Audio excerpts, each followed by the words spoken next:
এই রাস্তা দিয়ে আর কতদিন আমরা পায়ে হেঁটে চলাচল করব? শরীরের অবস্থা আর ভালো নাই, গাড়ি ঘোড়াও চলে না এই রাস্তায়। ও নাইম কাকা, দাঁড়ান দাঁড়ান। ঠক ঠক করে একা একা কোথায় যাচ্ছেন? আর বলিস না বাবা, বাড়ির জন্যে বাজার হাট তো করতে হবে, তাই একটু বাজারে যাচ্ছি।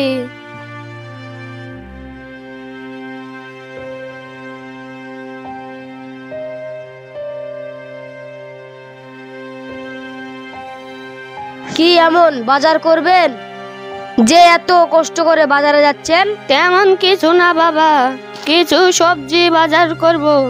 রাস্তাঘাট না থাকার কারণে কোনো ব্যবসায়ী কিছু বেচতে আসে না।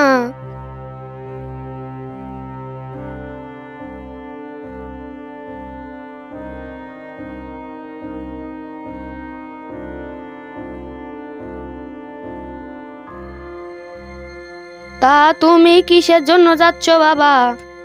আমার মেয়েকে কাল দেখতে আসবে কাকা, তাই আগাম কিছু বাজার করতে যাচ্ছি।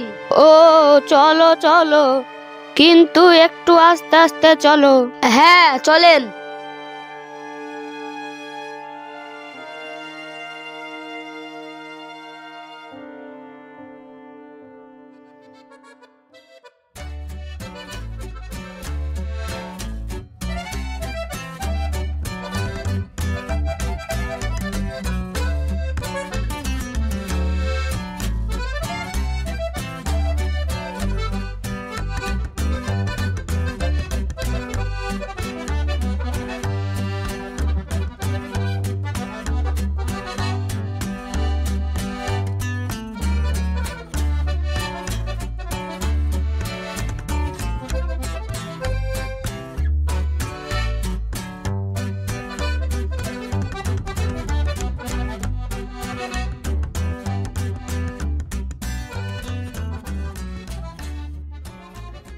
ঘটক মশাই, ও ঘটক মশাই, আপনার কি মাথায় বুদ্ধি নাই?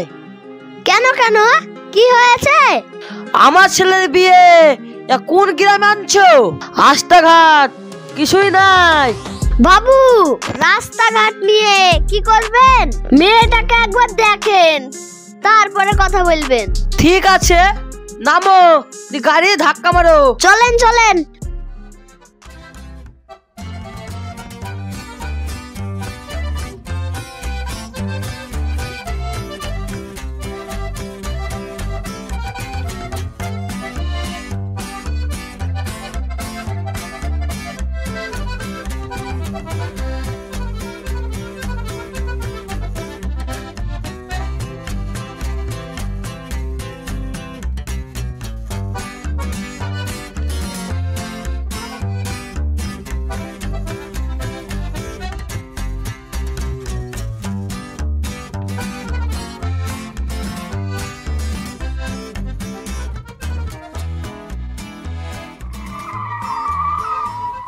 ওই তো ওরা মনে হয় চলে এসেছে, চলো চলো।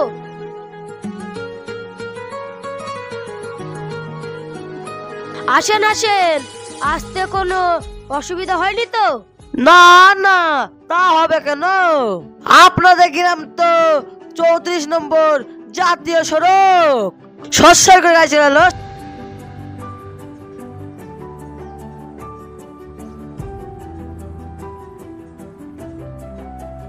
এখানে বসেন।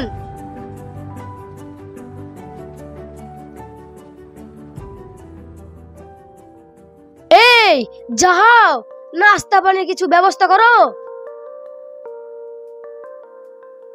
ওই সব আর করতে হবে না। কই আপনার মেয়ে এখানে আসেন, একবার দেখি।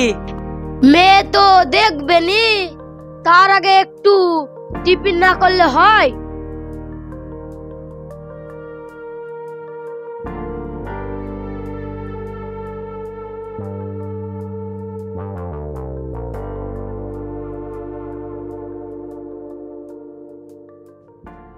এটা কি গো, মনে হচ্ছে 2 মাস আগের। ফলটাও একটু টাটকা দেয়নি। না না, আমাদের গ্রামে কোনো বাজার ঘাট নাই তো, তাই একদিন আগেই ওই আমতলা বাজার থেকে কিনে নিয়ে এসেছি, তাই একটু শুকনো শুকনো লাগছে। গ্রামে একটা বাজার নেই, একটা রাস্তা নেই, এখানে আসতে হলে গাড়ি ধাক্কা মেরে নিয়ে আসতে হচ্ছে। আর এখানে আমার ছেলের বিয়ে দিব? আরে আগে মেয়েটা তো দেখেন। ঠিক আছে, তাড়াতাড়ি বলো মেয়েকে নিয়ে আসার জন্য।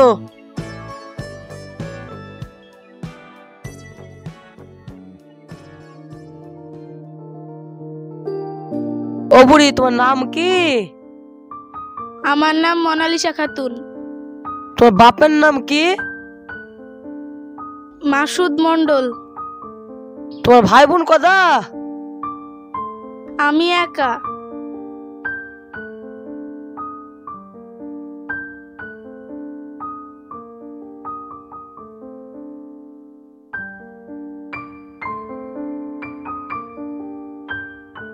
আপনার মেয়ে তো ভারী মিষ্টি দেখতে, কিন্তু আপনাদের গ্রামের অবস্থা দেখে আমরা এই বিয়ে দিতে পারছি না। কেন, কি হয়েছে গ্রামের? আবার বলছেন কি হয়েছে? আমার ছেলেকে এখানে আসতে হলে পায়ে হেঁটে আসতে হবে, রাস্তার অভাবে। কিছু খেতে গেলে বাসি খাবার খেতে হবে, বাজার না থাকার কারণে। আমরা এখানে বিয়ে দিব না। হ্যাঁ, চলো।